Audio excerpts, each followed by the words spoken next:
We discussed, of course, many topics, but the most important one has to do with the theme of Brexit.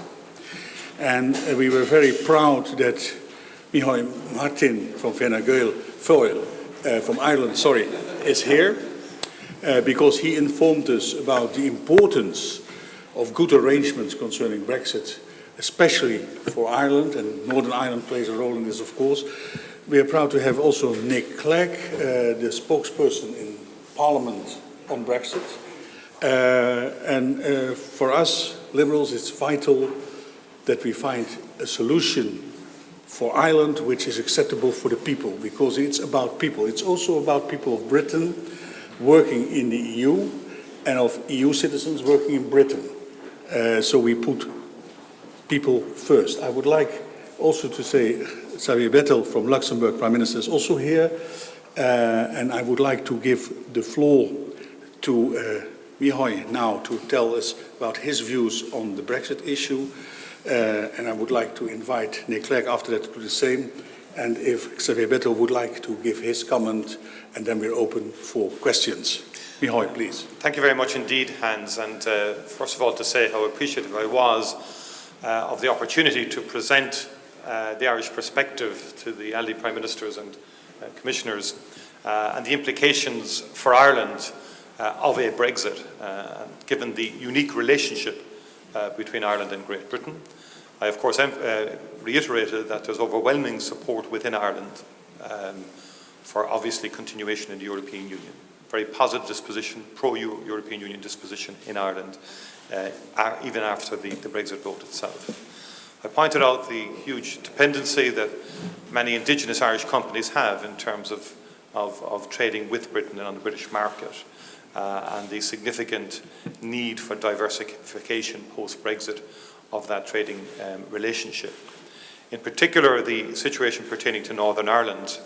First of all, I have to say that the Prime Ministers and Commissioners of our group have a very deep understanding, commitment to the peace process and to the Good Friday Agreement, and that the importance of that agreement and of that peace process is reflected in any future relationship with the United Kingdom post-Brexit. That was important. That is something that doesn't even have to be asked. It's very genuinely expressed and articulated by our colleagues in the ALDE group. And so I pressed that idea, of course, that in a post-Brexit scenario, the largest number of European Union citizens outside of the EU borders post-Brexit will actually be in Northern Ireland. And they will be EU citizens by virtue of being Irish citizens. And we are very anxious that their current rights that they enjoy as EU citizens are reflected in any new agreement. That also relates to the common travel area between Ireland and Great Britain, which predated our entry into the European Union, and which involved a seamless exchange of citizens and access to various services from education to health over many, many generations.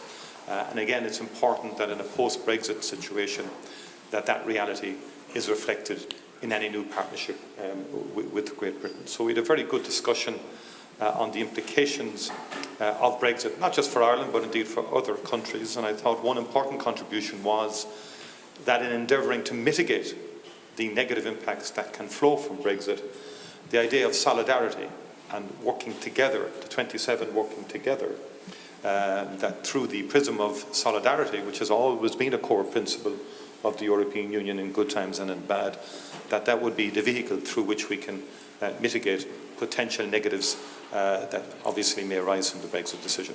Thank you very much. Nick?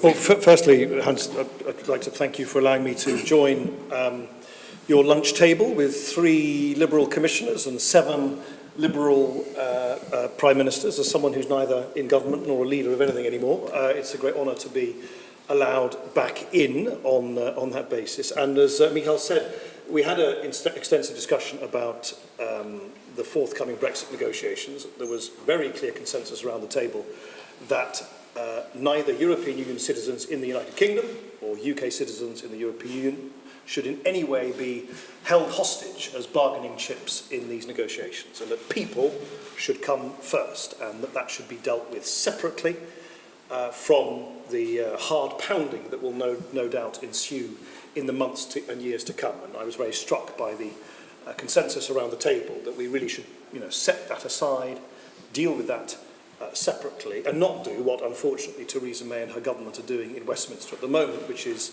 resisting pressure from both the House of Lords and House of Commons to treat people decently and alleviate the uncertainty that is engulfing 3 million European Union citizens who live in the United Kingdom and many, many UK citizens who live elsewhere.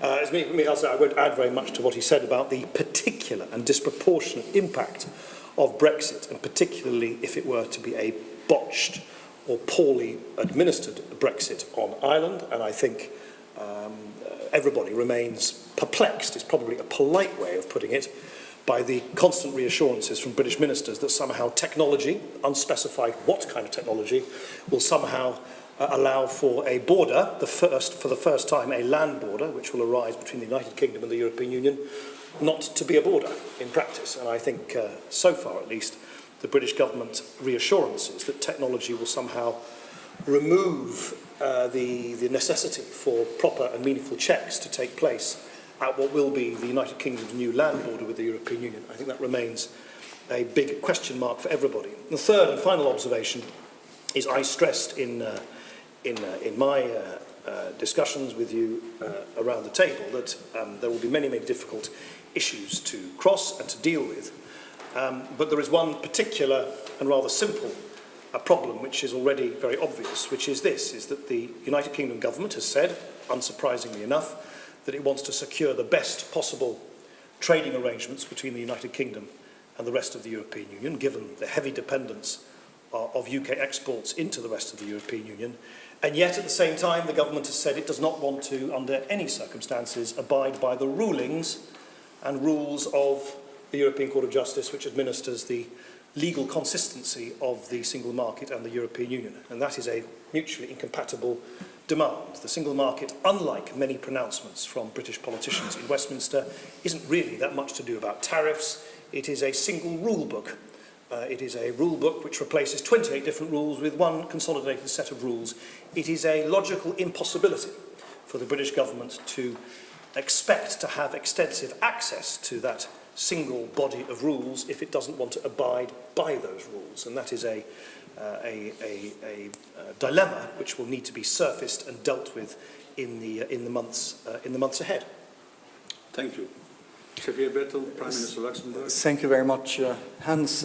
I won't be long, but as said already, we had some, just allow me to say, some different topics today. We spoke about support to Donald Tusk. We spoke about the next meeting in Rome, but the big part was the question of the Brexit, and I really would like to thank Hans to have invited Mr. Martin and Mr. Clegg to give us the last information about the situation also. For me, it was also very interesting to listen to Mr. Martin to hear how the situation is, specific situation they have in Ireland and with the difficulties they have. And one big principle which is very important for all of us, it is people first, and that they can't be hostage of political calcul of Westminster and making lives hard for them. We spoke also, if we speak about people, about the Erasmus program, to say also a concrete example where thousands of students were taking profit of this. The fact is, for us, what is important, it's to stay united. And I think that's also a message we had as prime ministers, but not only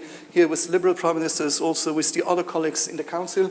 We are 27 around the table, and we don't want to negotiate by ourselves. I think it's important as soon as Theresa May, because we are still in the waiting mode of triggering Article 50, and this should happen at the end of the month. So it will be important to meet again for Council in April, beginning of April, to be able to give a mandate, also to define the mandate of the Council for the negotiations with the British government. But we have all to know that time is running. And so we should also know that there will be a vote in the European Parliament, and this may happen just before the European elections. So this will be also a difficult situation for political reasons, I'm sure. So we hope that the homework will be done fast by all the parts, but really to remember that the citizens are the priority for all of us. In the UK means British citizens and European citizens, and that means also for us in the EU, the British citizens. Thank you very much.